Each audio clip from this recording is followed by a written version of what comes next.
Good morning, children. I am Rajni Katara from Takshashila Model School. बच्चों, आज हम शब्द रचना करेंगे। शब्द रचना मतलब शब्दों का निर्माण। और शब्द निर्माण क्या होता है? जब नए नए शब्द बनते हैं उसे कहा जाता है शब्द निर्माण। आपने देखा होगा कि हम अनेक शब्दों का प्रयोग करते हैं, भाषा में अनेक शब्द आते हैं। तो वे शब्द कहाँ से आते हैं? इतने सारे शब्द कैसे बनते हैं?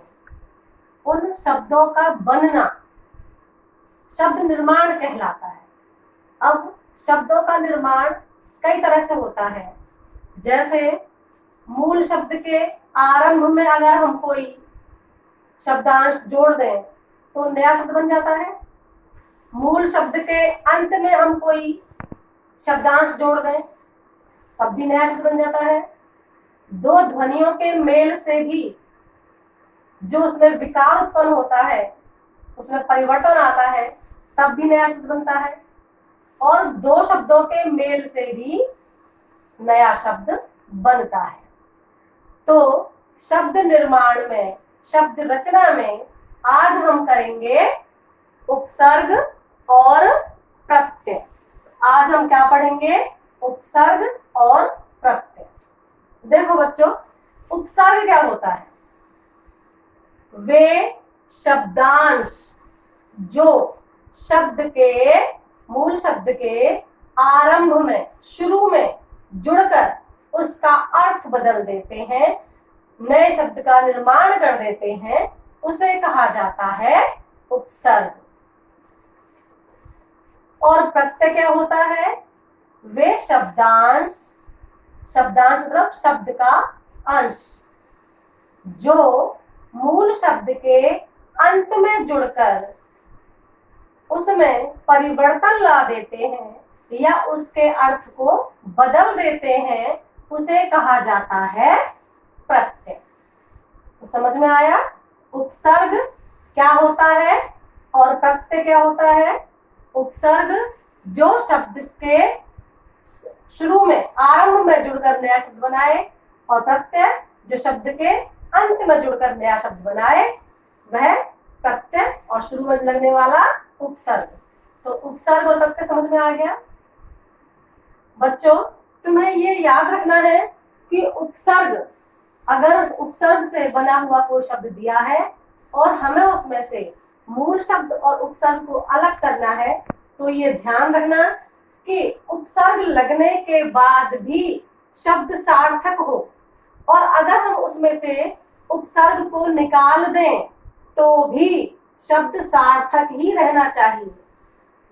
समझ में आया?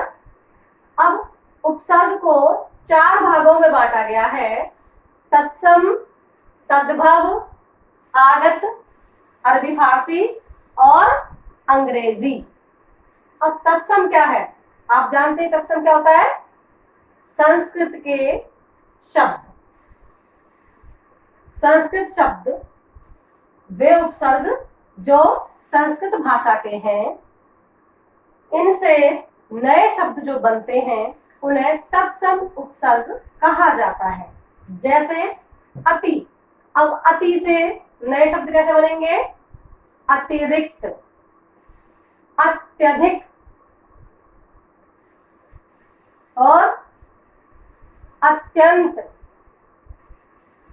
अभी, अभी भी तत्सम है, संस्कृत का शब्द है, तो अभी से कैसे बनाएंगे? अभिराम, अभियुक्त। तो ये क्या है?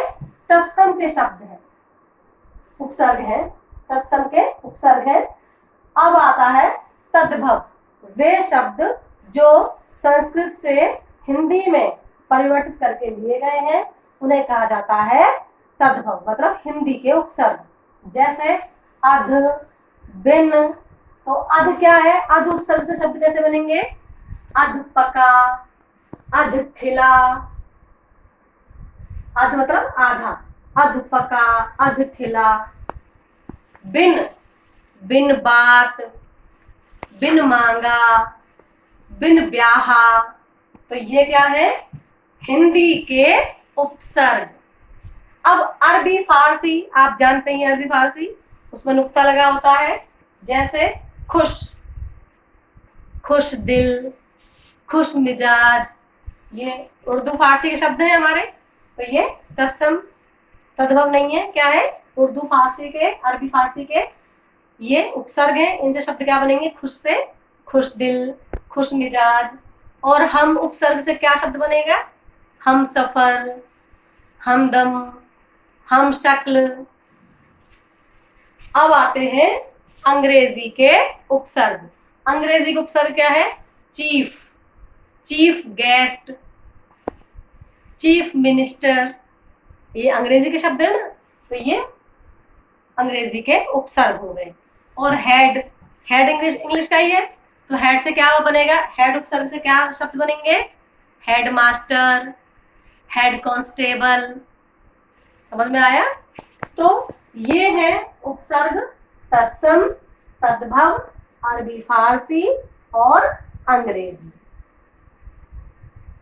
अब हम करेंगे प्रत्यय।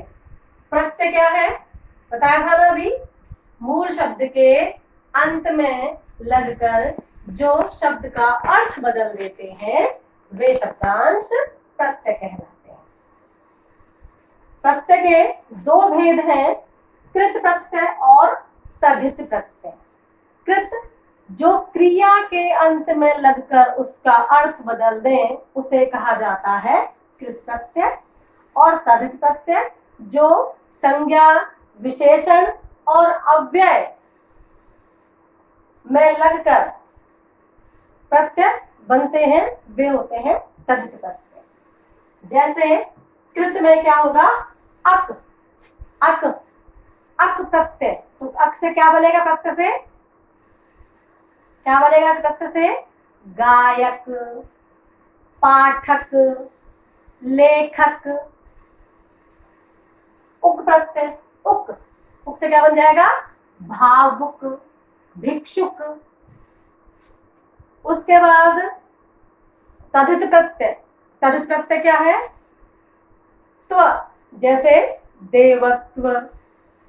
और इया प्रत्यय, इया से क्या बनेगा, बिटिया, खटिया, इया। और हारा, हारा प्रत्यय से क्या बनेगा, लकड़हारा, बनाना। और तो से क्या हो सकता है, अपनत्व। ठीक है, तो ये क्या है, कृत प्रत्यय और ये क्या है, तद्धित प्रत्यय। समझ गए? अब कुछ प्रत्यय ऐसे भी होते हैं जिसमें दो प्रत्ययों का प्रयोग किया जाता है। कुछ शब्द ऐसे होते हैं जिनमें दो प्रत्यय प्रयोग किए जाते हैं, जैसे राष्ट्र। अब इसमें ई प्रत्यय लग गया तो क्या बन गया, राष्ट्रीय। अब इसी में हम ता और जोड़ दें तो क्या बन जाएगा, राष्ट्रीयता। अब इसमें क्या, दो प्रत्यय बन गए, ई और ता, तो राष्ट्रीयता। इस तरीके से कई शब्द ऐसे होते हैं जिनमें दो प्रत्यय भी लगे होते हैं। समझ में आ गया? अच्छा, उसके बाद देखो, कई बार ऐसा होता है जिसमें उपसर्ग और प्रत्यय दोनों लगे होते हैं, तो कैसे अलग करेंगे। जैसे मान लो ये एक शब्द है, क्या शब्द है, ज्ञान। अब इसमें मैं उपसर्ग लगा दूं, क्या उपसर्ग लग सकता है इसमें, एक तो इसमें लग सकता है अ, और एक क्या लग सकता है, वी। तो अ प्रत्यय लगने से क्या बन गया, अज्ञान। और वी प्रत्यय लगने से क्या बन गया, विज्ञान।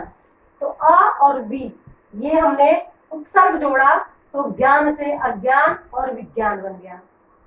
ठीक है,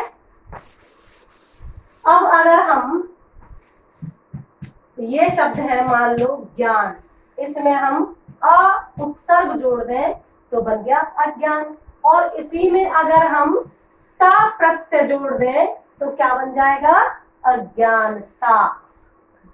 ठीक है, तो ज्ञान शब्द था और इसमें अ उपसर्ग जोड़ा और ता प्रत्यय जोड़ा तो क्या बन गया? अज्ञानता। अब देखो वो हम अलग कैसे कर सकते हैं, इसमें से हम अ हटा दें तो क्या रह गया? ज्ञान, और ता भी हटा देते हैं तो ज्ञान मूल शब्द है और इसका उपसर्ग है और त इसका प्रत्यय है। तो इस तरीके से हम अगर किसी भी शब्द में से उपसर्ग अलग करते हैं तो भी शब्द सार्थक होना चाहिए, मतलब उसका कोई अर्थ होना चाहिए, और अगर हम उसमें जोड़ दें तब भी वह सार्थक ही रहना चाहिए। तो समझ में आ गया बच्चों क्या है उपसर्ग प्रत्यय? सभी को समझ में आ गया? अब एक बार फिर से कॉपी में काम करने का तरीका सुन लें। कुछ बच्चों ने अभी तक पेजेस में ही काम किया है तो वे सभी ध्यान से सुन लें। अब पेजेस में काम नहीं करना, अब सभी के पास रजिस्टर होने चाहिए। 9th में आपके 2 रजिस्टर बनेंगे, एक स्पर्श का बनेगा जिसमें गद्य और पद्य दोनों किए जाएंगे और दूसरा रजिस्टर बनेगा व्याकरण का और संचयन का। आधे पोर्शन में व्याकरण करेंगे और आधे में करेंगे हम संचयन। समझ गए? तो व्याकरण में आपका शब्द और पद पहले हो चुका है और आज हमने क्या किया है? उपसर्ग और प्रत्यय। तो जो भी अब होमवर्क दिया जाएगा, गृह कार्य दिया जाएगा, आप उन्हें अपनी फेयर रजिस्टर में करेंगे जो व्याकरण का बना हुआ है उसमें। समझ गए? तो सभी ध्यान से अपना कार्य करेंगे और इसको उपसर्ग और प्रत्यय को ध्यान से पढ़ेंगे और समझने की कोशिश करेंगे। धन्यवाद।